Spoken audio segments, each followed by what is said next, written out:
జై శ్రీరామ్. శ్రీమాత్రే నమః. శ్రీ గురుభ్యో నమః. 2024 సంవత్సరం జూలై నెల మాస ఫలితాలు. ఈ జూలై నెల చాలా స్పెషల్. దానికి కారణం ఏంటంటే మనకి ఆషాఢ మాసం జరిగే మాసం కూడా ఈ మాసము. ఈ మాసంలో వచ్చే ఏకాదశినే మనందరం తొలి ఏకాదశి అని పిలుస్తాము. శాస్త్ర ప్రకారంగా ఈ మాసంలోనే సూర్యనారాయణమూర్తి ఆయనాన్ని మారుస్తారు. అంటే ఈనాడు ఉత్తరాయణంలో ఉన్న సూర్యనారాయణమూర్తి ఈ తొలి ఏకాదశి నుంచి దక్షిణాయన పుణ్యకాలం ప్రారంభమవుతుంది. ఈ దక్షిణాయన పుణ్యకాలం యొక్క విశిష్టత మరియు సూర్యనారాయణమూర్తి దక్షిణాయనంలో అంటే ఈ మాసంలో కర్కాటక రాశిలో ప్రవేశించడం వల్ల దక్షిణాయన పుణ్యకాలం ప్రారంభమవుతుంది. దక్షిణాయన పుణ్యకాలం అంటే దేవతలకి రాత్రి సమయము. వీటి గురించి మళ్ళీ మనం ఒక వీడియోలో సపరేట్గా తెలుసుకున్నాం. ఏ పరిహారాలు చేస్తే ఈ దక్షిణాయన పుణ్యకాలం అంటే సూర్యుడు ఒక రాశి నుంచి ఒక రాశిలోకి మారేప్పుడు డెఫినెట్గా ఒక మంచి సిగ్నిఫికెన్స్ ఉంటుంది. ఎవరైనా ఆత్మవిశ్వాసం లోపించి బాధపడుతూ ఉన్నా, ఆత్మబలం ఆత్మస్థైర్యం లోపించి బాధపడుతూ ఉన్నా, సూర్యనారాయణమూర్తి ఒక రాశి నుంచి ఇంకో రాశికి మారేప్పుడు వాటిని మనం పట్టుకొని వాటికి తగ్గ పరిహారాలు చేసుకోవడం వల్ల వీటన్నిటి నుంచి కమ్ ఓవర్ అవ్వడానికి డెఫినెట్గా ఛాన్సెస్ ఉంటాయి. అయితే ఇప్పుడు ఇంకా స్పెషల్, ఎందుకంటే దక్షిణాయన పుణ్యకాలం కూడా ప్రారంభమవుతుంది కాబట్టి. అసలు ఈ నెల మాస ఫలితాలు మనం తెలుసుకోవడానికి ముందుగా ఈ నెల ఈ ఫలితాన్ని ప్రసాదించే గ్రహదేవతలు అసలు ఏ రాశుల్లో ఉండి ద్వాదశ రాశుల వాళ్ళకి ఎలాంటి ఫలితాన్ని ప్రసాదించబోతున్నారు, ఈ విషయం ఒకసారి మనం చూద్దాము. అన్ని రాశుల్లోకి ప్రథమ రాశి అయిన మేషరాశి అధిపతి అయిన మంగళ సంచారం జరుగుతూ ఉంది. ఆయన ఈ నెల 12వ తారీఖు వరకు కూడా మంగళ్ అక్కడే ఉంటారు, మేషరాశిలోనే ఉంటారు. 13వ తారీఖు నుంచి మేషరాశి నుంచి వృషభ రాశిలోకి మూవ్ అవుతారు. అక్కడ గురు భగవానుడు సంచారం జరుగుతుంది వృషభ రాశిలో. మిథున రాశిలో రవి బుధ శుక్రుల సంచారము. బుధదేవుడు మిథున రాశి నుంచి 7వ తారీఖు తర్వాత నుంచి కర్కాటక రాశిలోకి అడుగు పెట్టబోతూ ఉన్నారు. అలాగే సూర్యనారాయణమూర్తి ఈ నెల 17వ తారీఖు నుంచి కర్కాటక రాశిలోకి ఎంటర్ అవుతున్నారు. అదే మనం తొలి ఏకాదశి, ఆ రోజు మనకి తొలి ఏకాదశి. అలాగే శుక్రాచార్యుల వారు 20వ తారీఖు తర్వాత నుంచి మిథున రాశి నుంచి కర్కాటకంలోకి ఎంటర్ అవుతూ ఉన్నారు. కేతు భగవానుడు కన్యారాశిలో సంచారము, వక్రించిన శనీశ్వరుడు కుంభరాశిలో సంచారము, అలాగే రాహు భగవానుడు మీనరాశిలో సంచారము. ఈ మాసంలో చాలా విశేషాంశాలు ఉన్నాయి. మొదటి విశేషాంశం అంటే దక్షిణాయన పుణ్యకాలం ప్రారంభమవుతుంది. ఉత్తరాయణ పుణ్యకాలం ఎంత పవిత్రమైనదో దక్షిణాయన పుణ్యకాలం కూడా అంతే పవిత్రమైనది. దీనికి విడిగా మనం ఒక వీడియో తెలుసుకుందాము. అసలు సూర్యనారాయణమూర్తి దక్షిణాయన పుణ్యకాలం ప్రారంభమైనప్పుడు ఎలాంటి పరిహారాలు చేసుకోవాలి, ఇవన్నీ మనం విడిగా మాట్లాడుకుందాము. అలాగే ఈ మాసంలో ఇంకొక ప్రత్యేక గ్రహస్థితి ఏంటంటే గురుమంగళ యోగము. ద్వాదశ రాశుల వాళ్ళకి కూడా వృషభ రాశిలో గురుదేవునితో కలయిక వల్ల ఏర్పడుతూ ఉంది. ఇది కూడా చాలా ప్రత్యేక అంశం అని చెప్పాలి. అందున ఇప్పుడు శనీశ్వరుడు వక్రించినప్పుడు ఇలాంటి యోగాలు ఏర్పడటం చాలా మంచిది, ఇంకా యోగదాయకంగా ఉంటుంది ద్వాదశ రాశుల వాళ్ళకి. ఏ విషయాల్లో ఇది యోగిస్తుంది, అసలు మీ జన్మజాతకంలో ఎలా ఉన్నా ఈ యోగాన్ని ఒడిసిపట్టుకోవాలంటే ఏం చేయాలి, దీని గురించి మనం విడిగా ఒక వీడియోలో మాట్లాడుకుందాం. ఇప్పుడు ప్రస్తుతం మనం ఈ మాసం యొక్క ఫలితాలు తెలుసుకునే ప్రయత్నం చేద్దాం. మాస ఫలితాలు తెలుసుకోవడానికి ముందుగా ద్వాదశ రాశుల వాళ్ళందరూ కూడా ఈ నెల ఎక్కువగా అంటే మీరేమైనా మంత్రానుష్ఠానం తీసుకుంటే ఆ మంత్ర జపం చేసుకోవడానికి ప్రయత్నించండి. ఎక్కువగా మెడిటేషన్ కావచ్చు, లేదా మనసులో భగవన్ నామస్మరణ చేసుకోవడానికి మీ నిత్యదైనందిన జీవితంలో మీ పనులు మీరు చేస్తూ భగవన్ నామస్మరణ ఎక్కువగా చేయడానికి ప్రయత్నించండి. ఎందుకంటే ఇది చాలా మంచి శుభ సమయం. ఈ మాసంలో చేసే జపాలు కావచ్చు, దానము కావచ్చు, తపస్సు కావచ్చు, ఏదైనా కూడా చాలా సత్వరంగా ఫలితాన్ని ఇస్తాయి. మీ ఇష్టదైవాన్ని, కొంచెం మీ కులదైవాన్ని, మీ ఇష్టదైవాన్ని, మీ గ్రామదైవాన్ని, మీ ఇలవెలుపుని ఈ మాసంలో ఎక్కువగా పట్టుకోవడానికి ప్రయత్నించండి. దానికి కారణం ఏంటంటే సూర్యనారాయణమూర్తి దక్షిణాయన పుణ్యకాలంలోకి ఎంటర్ అవబోతున్న గడియలు కాబట్టి ఎక్కువగా భగవద్ ఉపాసన. ఎందుకంటే ఈ మాట ఎందుకు చెప్తున్నానంటే దక్షిణాయన పుణ్యకాలము దేవతలకు రాత్రి సమయం, ఉత్తరాయణ పుణ్యకాలం దేవతలకి పగటి సమయం. ఈ దక్షిణాయన పుణ్యకాలంలో దేవతలకి రాత్రి సమయం కాబట్టి కొంచెం ఈ 6 నెలలు కూడా ఆరోగ్యపరంగా మరియు ఆత్మస్థైర్యం, ఆత్మబలం పరంగా వీటన్నిటి నుంచి అంటే సూర్యనారాయణమూర్తి మెల్లమెల్లగా భూమికి దూరంగా జరిగిపోయే సమయము. దూరంగా జరిగిపోయే సమయం కాబట్టి ఎక్కువగా ఆధ్యాత్మిక శక్తిని అలాగే మనలో ఉన్న దైవ శక్తిని ఎంత పెంపొందించుకుంటే అంతకంటే మంగళాలు దక్షిణాయన పుణ్యకాలం మనకి అందజేస్తుంది. వీటిని ఒడిసిపట్టుకోవడానికి మనం ప్రయత్నిద్దాం. అసలు ఈ మాసం యొక్క ఫలితాలు ఎలా ఉన్నాయో మనం చూద్దాం. మిథున రాశి.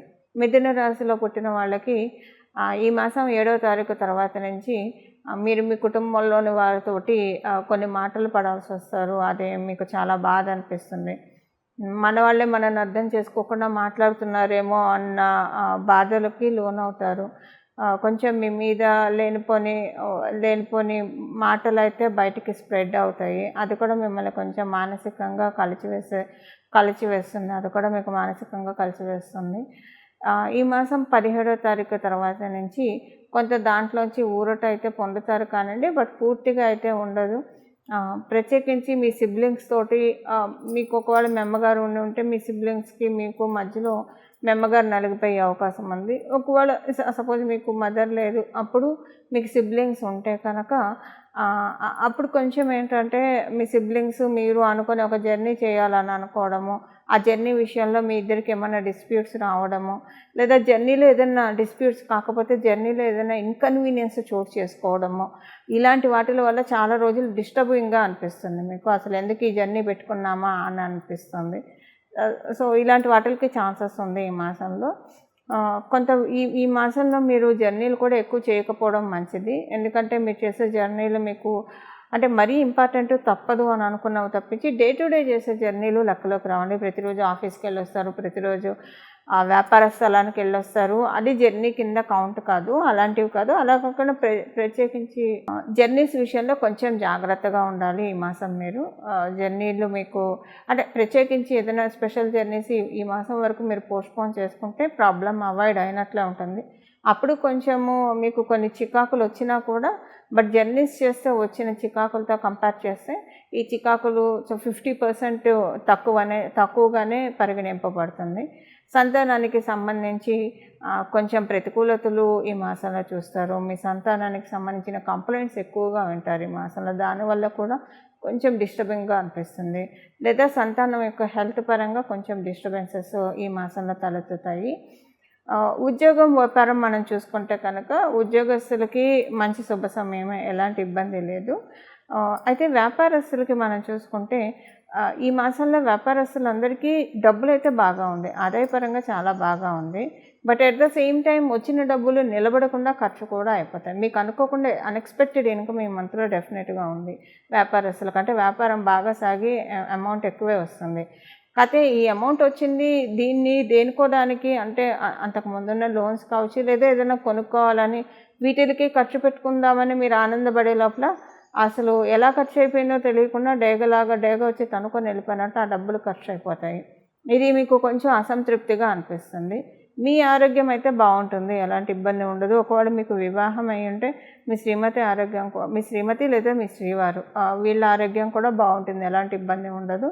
వివాహ ప్రయత్నాలు చేయాలని అనుకునే వాళ్ళకి ఈ మాసము మొదలు పెట్టడానికైతే బాగానే ఉంది, పెద్దగా ప్రతికూలతలు అయితే లేదు. మీ జన్మజాతకం సహకరిస్తే వివాహ ప్రయత్నాలన్నీ స్టార్ట్ చేయొచ్చు. ఇవి మిథున రాశి యొక్క ఫలితాలు ఈ మాసం. చూశారు కదండి మన ఫలితాలు, మీ రాశి వాళ్ళకి ఎలాంటి ఫలితాలు ఉన్నాయని. ఇప్పుడు పరిహారం మనం చూద్దాము.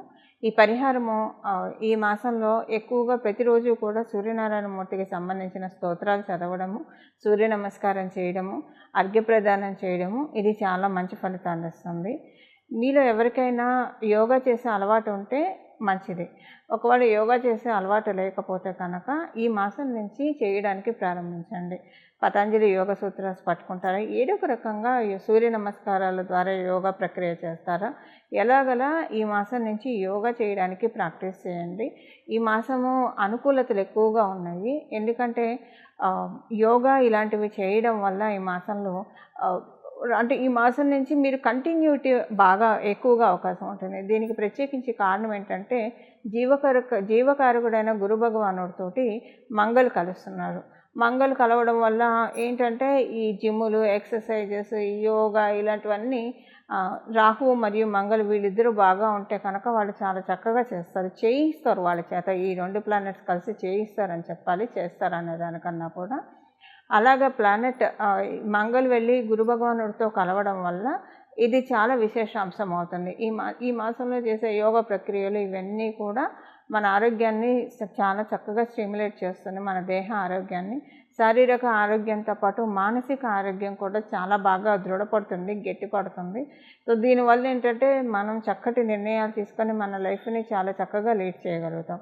అయితే ఇప్పుడు చేయగలిగిన వాళ్ళు ఓకే. చేయలేని వాళ్ళంటే కొంచెం ఏజ్డ్ పీపుల్ కావచ్చు, గర్భిణీ స్త్రీలు కావచ్చు, అలాగే మరి పసిపిల్లలు కావచ్చు. కొంతమందికి ఆరోగ్యం సహకరించక కూడా చేయలేని వాళ్ళు ఉంటారు.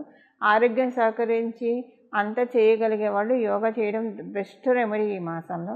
ఒకవేళ వీటికి ఎక్సెప్షన్‌గా ఉన్నవాళ్ళు ఏం చేయాలో ఇప్పుడు మనం తెలుసుకుందాం.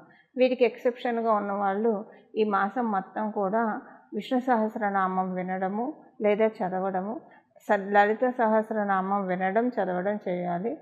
ప్రతిరోజు విష్ణు లలిత చదవడం, వినడం చేస్తూ ఉంటే చాలా మంచిది. ప్రతిరోజు వినడం, చదవడం కుదరకపోయినా విష్ణు సహస్రనామాలు అయితే రోజు కుదరకపోతే బుధవారం, శనివారం వినడానికి, చదవడానికి ప్రయత్నించండి. ఏకాదశి తిథి ఈ 3 రోజుల్లో అంటే ఏకాదశి తిథి రోజు మరియు ప్రతి బుధవారం, ప్రతి శనివారం వినడానికి ప్రయత్నించండి. రోజు వింటే చాలా మంచిది. కుదరని పక్షంలో లలిత సహస్రనామం రోజు వినటానికి కుదరకపోతే, రోజు చదవడానికి కుదరకపోతే అష్టమి, నవమి తిథుల్లో, అలాగే శుక్రవారం, మంగళవారం, ప్రతి శుక్రవారం ఈ మాసంలో వచ్చే ప్రతి శుక్రవారం, ప్రతి మంగళవారం మరియు అష్టమి, నవమి తిథుల్లో చదవడానికి, వినడానికి ప్రయత్నించండి. ఇలా చేయడం వల్ల చాలా మంచి అంటే చాలా మంచి ఫలితాన్ని మీరు చూస్తారు. మెయిన్ ఏమవుతుందంటే ఇది ట్రాన్స్ఫర్మేషన్ సమయం అని చెప్పాలి. ఎందుకంటే సూర్యనారాయణమూర్తి ఆయనాన్ని మారుస్తూ ఉన్నాడు కాబట్టి, దక్షిణాయనానికి అడుగు పెడుతూ ఉన్నాడు కాబట్టి, ఇది ఒక మంచి అట్మాస్ఫియర్లో చాలా చేంజెస్ వస్తాయి. ఈ చేంజెస్ని మనమంతా క్యాప్చర్ చేసుకోవడానికి, అంటే పాజిటివ్గా మనం మార్చుకోవడానికి అండ్ పాజిటివ్ చేంజెస్ని మన లైఫ్లోకి ఆహ్వానించడానికి ఈ పరిహారాలు చాలా చక్కగా ఉపకరిస్తాయి. మంగళం. నమో భగవతే వాసుదేవాయ.